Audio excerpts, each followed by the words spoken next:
जय श्री कृष्णा, जय श्री राधे राधे। आज मैं आपको कार्तिक मास में स्नान आदि के व्रत की क्या महत्व है और इनकी कहानी कौन सी है, ये मैं बता रही हूँ। आप ध्यानपूर्वक सुनिए। कार्तिक मास लगते ही पूर्णिमा से कार्तिक समाप्ति की पूर्णिमा तक यह व्रत किए जाते हैं। इन व्रतों को करने वाली महिलाओं को सुबह 5 बजे उठकर तारों की छांव में ठंडे पानी से स्नान करना चाहिए।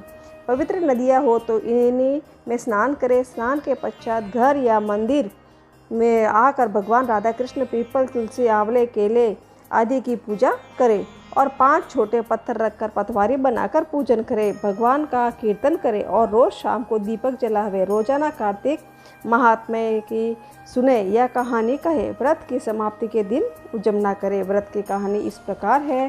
कार्तिक मास की एक बुढ़िया थी जो चातुर्मास में पुष्कर स्नान किया करती थी। उसका एक बेटा और बहू थी। सास ने बहू को फलाहार बनाने को कहा तो बहू ने जमीन के पापड़े उखाड़ कर बांध दिए। माँ को पहुँचाने के लिए बेटा पुष्कर गया। रास्ते में माँ से बोला कि माँ फलाहार कर ले। जहाँ पानी मिला वही माँ फलाहार करने बैठ गई तो पोपड़े फलाहार बन गए। पुष्कर में बेटा माँ के लिए झोपड़ी बनाकर सामान रखकर वापस अपने गांव आ गया। रात्रि में के प्रहर में श्रावण मास आया और बोला कि बुढ़िया दरवाज़ा खोल। तब बुढ़िया ने पूछा, तू कौन है? मैं श्रावण हूँ। तब बुढ़िया ने तुरंत झोपड़ी का दरवाज़ा खोल दिया। बुढ़िया ने श्रावण में महादेव जी का पूजन किया, बेलपत्र चढ़ाकर अभिषेक किया और कीर्तन किया। जाते समय श्रावण ने बुढ़िया की झोपड़ी को एक लात मारी तो झोपड़ी की एक दीवार सोने की हो गई। बाद में भाद्रपद मास आया और उसने भी दरवाज़ा खोलने को कहा। बुढ़िया ने खोला। सत्तू बना या कजरी तीज मनाई। भाद्रे जी जाते समय लात मार गया जो दूसरी दीवार हीरे की हो गई। फिर आसोज मास आया और उसने भी बुढ़िया के दरवाज़ा खोलने को कहा। बुढ़िया ने दरवाज़ा खोला, तर्पण कर श्राद्ध मनाया और ब्राह्मण भोजन करवाया। नवरात्रा में माँ दुर्गा की स्थापना की। दशहरा मनाया। उसने भी लात मारी तो तीसरी दीवार सोने की हो गई। इन सब के बाद कार्तिक आया और उसने भी दरवाज़ा खोलने को कहा। बुढ़िया ने खोला। कीर्तन, कार्तिक स्नान किया, भजन पूजन, व्रत किया, गोवर्धन पूजा, भाई दूज, आंवला नवमी करी। उसने जाते समय लात मारी तो बुढ़िया की झोपड़ी सारी सोने की हो गई। बुढ़िया खूब दान धर्म करती। चातुर्मास पूर्ण होने पर बेटा अपनी माँ को लेने पुष्कर आया तो माँ के झोपड़ी को पहचान नहीं सका। वहाँ तो भगवान की कृपा से ठाट बाट हो गए। उसने आसपास वालों से पूछा, उन्होंने बताया तो बेटा माँ के पैरों में गिरकर बोला, माँ घर चलो, और वहाँ सारा सामान गाड़ी में भरकर माँ को घर ले आया। सास ने ठाट देखकर बहू के मन में जलन पैदा हो गई। उसने भी अपनी माँ को 4 मास में के पुष्कर स्नान के लिए छोड़कर आने को पति से कहा। वह अपनी सास को भी पुष्कर छोड़कर आ गया। श्रावण, भादवा, आसोज, कार्तिक सभी आए, लेकिन बहू की माँ ने कुछ भी नहीं किया। वह 4 समय खाती और दिन भर सोती थी। चातुर्मास के जाते जाते झोपड़ी को एक लात मारी तो झोपड़ी गिर पड़ी और बहू की माँ को गधी की योनि में होना पड़ा।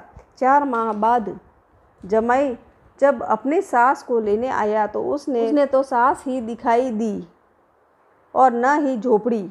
तब उसने आसपास वालों से पूछा तो उन्होंने बताया कि तेरी सास धर्म कर्म कुछ भी नहीं करती, खाती और सोती थी, जिससे वह गधी हो गई। सास ने भी अपनी जमाई को देखा और वह भी भागते सामने आ गई। जब जमाई ने सास को गाड़ी के पीछे बांध लिया और घर ले आया, उसकी औरत ने, मेरी माँ कहाँ है? तो उसने बताया कि गाड़ी के पीछे बंदी है, जिसकी जैसी करनी वैसी भरनी। मेरी माँ भोली थी, तूने फलाहार की जगह जमीन के पोपड़े दिए थे, वो भी फलाहार बन गए। तब उसकी औरत बोली, ब्राह्मण के पास चलकर पूछे कि मेरी माँ मनुष्य योनि में वापस कैसे आएगी। ब्राह्मण बोला, तेरी सास जब स्नान करे उस पानी को लेकर अपनी माँ को स्नान करा देना तो ये योनि छूट जाएगी। तब बहू ने ऐसा ही किया और उसकी माँ मनुष्य योनि में हो गई। राधा दामोदर भगवान, जैसा तुमने लड़के की माँ को सब कुछ दिया वैसे ही सबको देना। खोटी की खरी, अधूरी की पूरी। कार्तिक स्नान की दूसरी कहानी इस प्रकार है। दो सासू बहुएं थी। कार्तिक मास आया। सासू बोली, मैं कार्तिक स्नान के लिए तीर्थ जाना चाहती हूँ। बहू बोली, मैं भी चलूँगी। सासू बोली, अभी तो छोटी है, अभी तो मुझे जाने दे। सासू तीर्थ गई तो बहू कुमार के गई 33 कुंडे लाई। रोज एक कुंडा भर के रखती। उधर गंगा में सासू की नथ गिर गई। इधर बहू कुंडे में नहाती हुई बोलती, सासू नावे उड़े में नाऊ कुंडे। इतने में गंगा की धार कुंडे में आ गई। साथ में नथ आ गई। बहू नथ पहचान गई। रख दी। महीना पूरा हुआ। सासू आई। बहू ने सामने लिया तो सासू की नथ पहन ली थी। सासू ने बहू को देखा। नथ देखते ही कहा कि ये नथ कहाँ से लाई है। बहू बोली, मेरे कुंडे में गंगा की धार में आपकी ये नथ आई। अब सासू बोली, मुझे ब्राह्मण जिमाने हैं। तो बहू बोली, 2 ब्राह्मण मेरे भी जिमा देना, मैंने भी कार्तिक स्नान किया है। सासू बोली, तूने कहाँ कार्तिक स्नान किया है। तो बहू बोली, ऊपर चलो, मैं आपको बताती हूँ। ऊपर गए तो 33 कुंडे उल्टे पड़े थे। तब सोने के हो गए। बहू बोली, मैं रोज कुंडा भर कर रखती, सुबह जल्दी उठकर नहाती, उल्टा करके रख देती।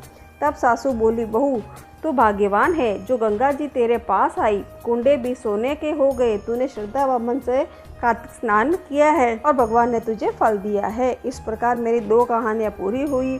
कार्तिक मास की तीसरी कहानी इस प्रकार है। एक सास थी, उसने 4 बहुएं थी। कार्तिक मास आया। सास ने बहुओं से पूछा कि कार्तिक स्नान करने जा रही हूँ, मेरे साथ कौन कौन चलेगा। 3 बहुओं ने मना कर दिया। छोटी बहू बोली, सासू जी आप कार्तिक ना आओ, मैं आपके साथ चलूँगी। दूसरे दिन सासू बहुएं जल्दी उठी, सारा काम किया। नदी पर जाके सासू ने स्नान किया। बहू सासू की साड़ी धोने लगी। कभी कपड़े धोए हुए नहीं थे तो बहू ने साड़ी निचोई नहीं गई। घर आकर झरझरती साड़ी सुखा दी। मन लगाकर सासू की सेवा की। स्नान से निवृत्त होते ही सासू को जरूरत के सब सामान देती। इस बहाने सासू के साथ बहू का भी कार्तिक स्नान हो गया। कार्तिक माता उससे प्रसन्न हो गई। जहाँ साड़ी का पानी झरता वहाँ सोने की छिपे हीरे मोती जगमगाने लगे। घर में सोने चांदी का ढेर हो गया। धन से घर भर गया। कार्तिक महीना पूरा हो गया। बहू बोली, जितनी इच्छा हो ब्राह्मण जिमाओ और दान धर्म करो। सासू बोली, कैसे करूँ, घर में तो कुछ नहीं है। बहू बोली, जितना इच्छा हो ले लो और सब वैभव दिखाया। सासू बोली, तू इतना सब कहाँ से लाई। बहू बोली, तो आपकी साड़ी धोती और सुखाती, इससे पानी झरने की जगह धन का ढेर लग गया। धूमधाम से सासू बहू ने ब्राह्मण जिमाए, दान धर्म किया। जेठानियाँ चकित हो गई। देवरानी ने पूछने लगी कि तूने ये क्या किया, इतना धन कैसे हो गया। देवरानी बोली, मुझे सासू जी की साड़ी ठीक से निचोड़ना नहीं आता था। साड़ी झरझरती मैंने सुखाई और पानी की जगह धन का ढेर लग गया। जेठानियों को इसका आया। उसने सोचा कि अगली बार हम भी सासू जी को कार्तिक स्नान करवाएंगे। कार्तिक आई। तीनों बहुएं बोली, सासू जी आप कार्तिक ना हो, हम आपका नियम निभाएंगे। सासू बोली, तुमने जल्दी उठा नहीं जाता तो कैसे होगा। बहुएं बोली, हम जल्दी उठकर साथ चलेगी, आप नहाओ तो सही। कार्तिक का महीना आया। सासू स्नान करने गई। बहू साड़ी धोती तो बहुत पानी रखती और सुखा देती। एक जनी चाय बनाकर देती, दूसरी पूजा का सामान निकाल कर देती, तीसरी साथ जाती। ऐसा करते तीनों ने महीना पूरा कर दिया। सासू जी को कहने लगी, सासू जी मन आवे जितना धर्म करो, ब्राह्मण जिमाओ। सासू बोली, मेरे पास कुछ नहीं है, मैं कैसे करूँ। बहुएं बोली, हमारे साथ चलो। और साड़ी के झरते पानी को धन के रूप में देखने गई, पर देखती ही कि वहाँ सांप बिच्छू इलियाँ हो गई। सासू बोली, बहू ये क्या किया। बहुएं दौड़ी दौड़ी देवरानी के पास आई और कहने लगी, ऐसा क्यों हुआ। तो देवरानी बोली, मुझे तो राई दामोदर जी ने प्रसन्न होकर दिया है। कार्तिक माता प्रसन्न हुई है। तीनों बहुएं कार्तिक माता के पैर पकड़कर विनती करने लगी, भगवान आपने ऐसा क्यों किया। कार्तिक माता बोली, छोटी बहू भोली थी, तुम सब ने तो पहले मना ही कर दिया था, पर उसका धन देखकर तुम्हें इसका लोभ आया, जिससे तुमने सासू को भले ही कार्तिक स्नान करवाया, झरझरती साड़ियाँ सुखाई, पर तुम्हारा खोटापना तुमको मिल गया। तीनों ने अपनी भूल की क्षमा मांगी। अब कार्तिक माता ने कहा कि तुम्हारे धन का आधा देवरानी को देवो, तब ये सांप बिच्छू जाएंगे। तीनों ने अपना आधा धन देवरानी को दिया। सांप बिच्छू सब अदृश्य हो गए और उनका घर पहले जैसा हो गया। इधर देवरानी बोली, अब क्या मुझे धन देते हो? अब तो राय दामोदर जी के मुझ पर कृपा हो गई है। हे काती माता, राय दामोदर भगवान जैसे छोटी बहू पर प्रसन्न हुए वैसे ही सब पर प्रसन्न होना। बड़ी बहुओं को रुष्ट हुए वैसे किसी पर भी मत होना। खोटी की खरी और अधूरी की पूरी। इस प्रकार मेरी कार्तिक महीने की तीनों कहानियाँ पूरी हुई।